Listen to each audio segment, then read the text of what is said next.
এই যে জিলকদ মাস, এটাকে আরবিতে বলা হয় জুল কআদা। কআদা শব্দের অর্থ হচ্ছে বিশ্রাম নেওয়া, স্থিতি লাভ করা, স্থির থাকা, বসে থাকা। এই যে নামকরণ, এটার রহস্য কি? মুহাদ্দিসিনে কেরাম কিতাবের লিখেছেন, আল্লাহ তাআলা পবিত্র কোরআনে ঘোষণা দিয়েছেন, আরবিতে মাস রয়েছে 12টি, তার মধ্যে সম্মানিত মাস, সবচেয়ে সম্মানিত মাস ঘোষণা করা হয়েছে আর বাআতুন হুরুম, 4টি মাস, রজব, জিলকদ, জিলহজ এবং মুহররম। এই 4টি মাসকে আল্লাহ তাআলা সম্মানিত মাস হিসেবে আখ্যা দিয়েছে পবিত্র কোরআনে। তার মধ্যে জিলকদ মাস হচ্ছে একটি সম্মানিত মাস। এই মাসে, এই 4টি মাসে আরবরাও এই মাসকে সম্মান জানিয়ে তাদের যাবতীয় যুদ্ধ বিগ্রহ, গোত্রীয় কলহ বন্ধ রাখত। তাহলে আমি যে নামের সামঞ্জস্যটা আপনাদের সামনে তুলে ধরার চেষ্টা করছি, মুহাদ্দিসিনে কেরাম বলেছেন, রজব থেকে মুমিনদের ইবাদতের কর্মসূচি শুরু হয়।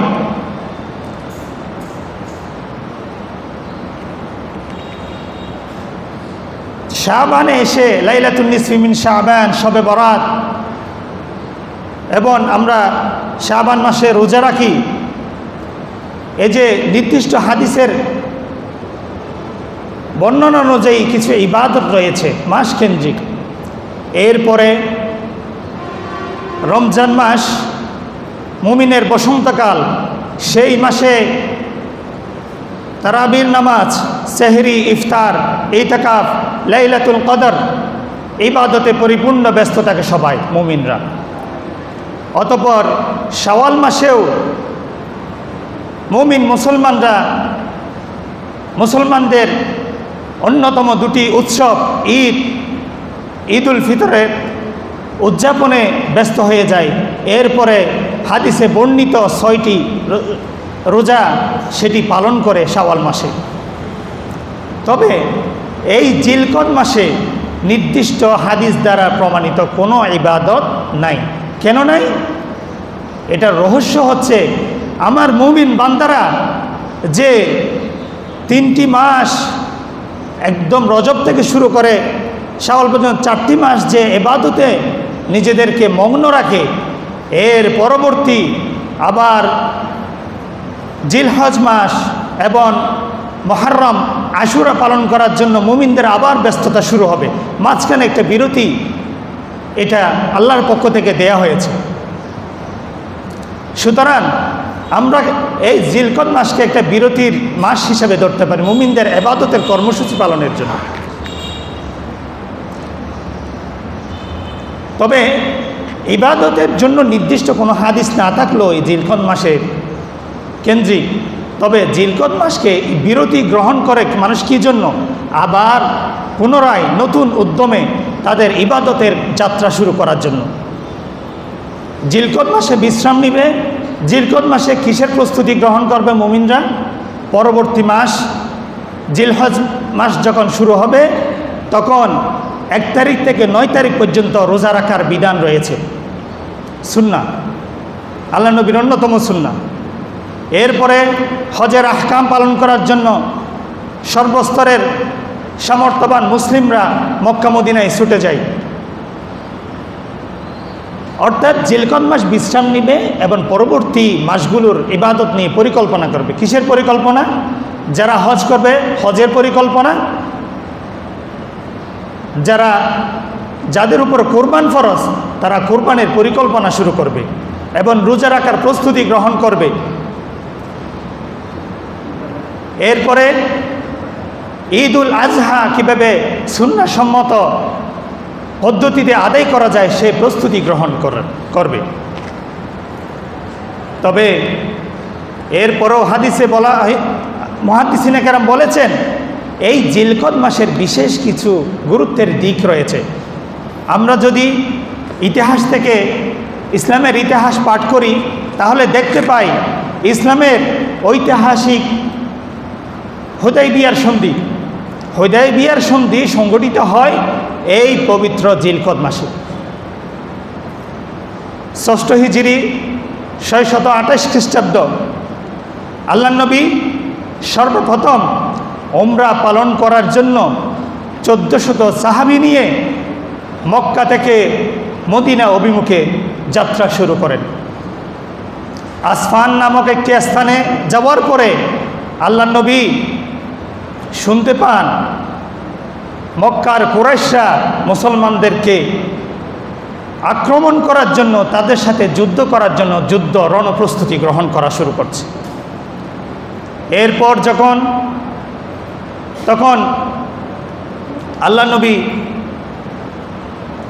কাছে যখন এই সংবাদ এলো, হযরত আবু বকর রাদিয়াল্লাহু তাআলা আনহু বলেন, আমাদের যাত্রা বিরতি হবে না, আমরা সামনে এগুতে থাকব। তারা যদি যুদ্ধ করতে চায় আমরাও তাদের সাথে যুদ্ধে অবতীর্ণ হব। এরপর মুসলমান বাহিনী এগুতে লাগলো। যখন হুদাইবিয়া নামক প্রান্তরে গিয়ে পৌঁছালো তখন আল্লাহ নবী সিদ্ধান্ত নিলেন আমরা তাদের যে মক্কায় আমাদের আগমনের উদ্দেশ্যটা তাদেরকে অন্তত জানিয়ে দেওয়া প্রয়োজন। তখন আল্লাহ নবী এই প্রয়োজনকে সামনে রেখে হযরত ওসমান রাদিয়াল্লাহু তাআলা আনহুকে কুরাইশদের নিকট প্রেরণ করলেন। আল্লাহ নবী বললেন, তুমি যাও, আমাদের এই যে জিলকদ মাসে মক্কা অভিমুখে যাত্রার উদ্দেশ্যটা তাদের কাছে বলে আসো। আমরা একমাত্র উমরা করার জন্য, বাইতুল্লাহ তাওয়াফ করার জন্য আমরা আসছি, আমরা কোনো যুদ্ধের প্রস্তুতি নিয়ে আসি নাই, যুদ্ধের জন্য আসি নাই। এই খবরটা বলার জন্য কুরাইশদের নিকট হযরত ওসমান রাদিয়াল্লাহু তাআলা আনহুকে আল্লাহ নবী প্রেরণ করেন। প্রেরণ করার পরে তারা ওসমান রাদিয়াল্লাহু তাআলার কথাগুলো শুনছেন। এরপরে শোনার পরেও ওরা বিশ্বাস করছে না। তাদের মধ্যে কিছু কুরাইশরা তীর নিক্ষেপ করা শুরু করলো, কথা কাটাকাটি শুরু হলো। উনি যখন আসতে দেরি হচ্ছে, ইতিপূর্বে আল্লাহ নবীর কাছে সংবাদ এলো, সাহাবীরা শুনতে পেল হযরত ওসমানকে হত্যা করা হয়েছে। তখন তারা হুদাইবিয়া প্রান্তরে বাবলা গাছের নিচে আল্লাহ নবীর হাতে সবাই বায়াত গ্রহণ করলেন। বললেন, এই ওসমান রাদিয়াল্লাহু তাআলা আনহুর হত্যার প্রতিশোধ গ্রহণ করা ছাড়া আমরা মদিনায় ফিরব না। তখন কিছুক্ষণ পর এই শপথটা গ্রহণ করার পরে, এই শপথকে ইসলামের ইতিহাসে বলা হয় বায়াতুর রিদওয়ান। তখন ওসমান রাদিয়াল্লাহু তাআলা যখন ফিরে আসলেন তখন তারা শান্ত হলেন সাহাবীরা।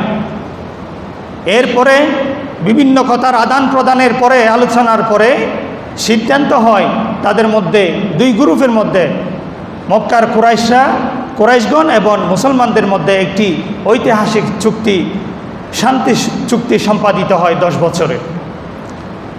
যেই চুক্তিকে হুদাইবিয়ার চুক্তি হিসেবে ইসলামের ইতিহাসে আখ্যা দেয়া হয়। এখানে 5টি অন্যতম শর্ত ছিল। মুসলমানরা এই বছর উমরা করবে না, পরবর্তী বছর উমরা করতে আসবে, 3 দিনের বেশি মক্কায় অবস্থান করা যাবে না, এবং সাথে ওরা কোনো তীর বল্লম, কোনো অস্ত্রশস্ত্র নিয়ে আসতে পারবে না, শুধুমাত্র তাদের আত্মরক্ষার জন্য কুশবদ্ধ তরবারি নিয়ে আসতে পারবে। এবং সর্বশেষ 5ম যে শর্ত দিয়েছে সেটি মুসলমানদের জন্য একটু মেনে নিতে অনেক কষ্ট হয়েছে। সে শর্তটি কী ছিল? কুরাইশরা শর্ত দিয়েছে, যদি কোনো কুরাইশদের মধ্যে কেউ, যদি মক্কাবাসী যদি কেউ ইসলাম ধর্ম গ্রহণ করে মদিনাতে অবস্থান নেয় তাহলে সেটাকে আমাদের কাছে ফিরিয়ে দিতে হবে, এবং মুসলমানদের মধ্যে যদি কেউ আমাদের দলভুক্ত হয়ে যায় তাহলে আমরা তাকে মদিনায় ফেরত দিতে আমরা বাধ্য নই। এই শর্ত সাহাবীরা মেনে নিতে পারেন নাই। তবে আল্লাহ নবী বলেছেন, তোমরা ধৈর্য ধারণ করো, হতে পারে এই যে মুসলমান, যিনি মুসলমান হবে আমরা তাকে ফিরিয়ে দিব, এরপরের ব্যবস্থা সেটা আল্লাহ তাআলা নিজেই নেবেন। এই যে যুদ্ধের প্রস্তুতি নিয়েছিল, পরবর্তীতে শান্তি চুক্তি হয়েছিল, এই চুক্তির মাধ্যমে পরবর্তীতে মক্কা বিজয়ের পথ উন্মুক্ত হয়ে যায়, যেটা মুসলমানদের জন্য ইসলামের জয় হিসেবে নিশ্চিত হয়েছিল। তাহলে এই জিলকদ মাসে ঐতিহাসিক হুদাইবিয়া সন্ধি চুক্তি সম্পাদিত হয়, সেই জন্য জিলকদ মাস অন্যতম একটি ঐতিহাসিক মাস। এই মাসে বায়াতুর রিদওয়ান অনুষ্ঠিত হয়। এই মাসে হজরত ইব্রাহিম আলী ইসলাম এবং ঈসা আলাইহিস সালামের জন্ম হয়। এই মাসে এই পৃথিবীর বুকে সর্বপ্রথম কাবা শরীফের প্রথম ভিত্তিপ্রস্তর স্থাপিত হয়। আল্লাহ নবী জীবনে 4 বার উমরা করেছিলেন, তার মধ্যে এককভাবে উমরা করেছিলেন 3 বার। এই 3 বার উমরা সম্পাদন করেছেন এই জিলকদ মাসে, আরেকবার উমরা করেছিলেন হজের সাথে। সুতরাং এই বিষয়ের আলোকে আমরা বুঝতে পারি এই জিলকদ মাসেরও গুরুত্ব রয়েছে। আমি আরেকটা যেটা বলেছি, জিলকদ মাস হচ্ছে পরবর্তী আমরা 2 মাস যে ইবাদতে আবার মগ্ন হবে, এটার পরিকল্পনা গ্রহণ করার মাস।